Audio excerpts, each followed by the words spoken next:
President Trump has flirted with many culture wars before.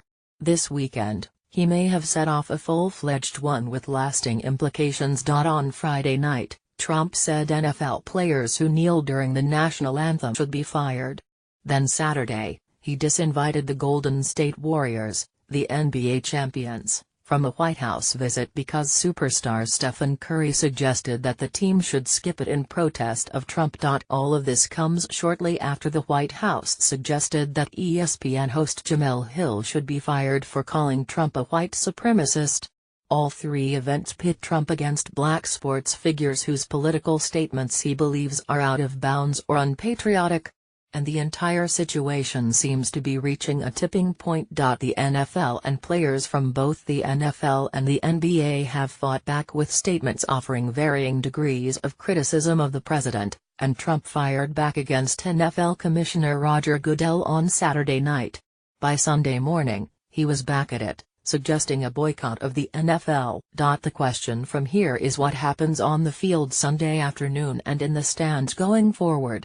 And this could test the resolve of everyone involved, not just on issues of race and free speech but also, importantly, economically. It's not difficult to see a whole bunch of NFL players joining what Colin Kaepernick started by kneeling during the national anthem, not to protest police treatment of African Americans, as Kaepernick did, but to protest Trump and assert their First Amendment rights.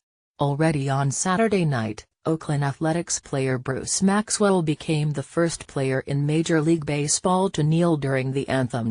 If that happens, Trump is urging fans to vote with their pocketbooks and to register their displeasure by not going to games. It has become a battle of wills, a war in which, for once, there may actually be a winner. If NFL players do suddenly kneel in larger numbers, Trump will push the boycott and try to pressure the league economically. If players continue to kneel and the league doesn't really pay a price or Trump backs off, Trump will look weak. If NFL players stop kneeling, which seems very unlikely, or the league distances itself from these protests, Trump will look like he won. Whoever you think is morally right in this situation, that winner is not a foregone conclusion. Polls have suggested rather limited backlash against the league for the national anthem protests thus far. In a J.D. Power survey from July, just 3% of NFL fans said that they were watching less football and that it was because of the protests. Among the relatively few fans who said they were watching less football, 10% of all fans, the protests were the number one reason offered, but this was not a massive swath of fans. That said, whatever the reasons, the NFL is experiencing declining viewership dating to last season. And there are some signs of attendance problems early this year. And while Goodell's statement earned Trump's ire, plenty on the left have criticized the commissioner as not going far enough to defend the anthem protests, a reflection of the financial danger he sees in this whole controversy. Even in his statement Saturday, Goodell didn't weigh in on whether he thinks the protests are in bounds. The protests have been limited to a few players on a few teams, and this was before the President of the United States told his devoted base to boycott.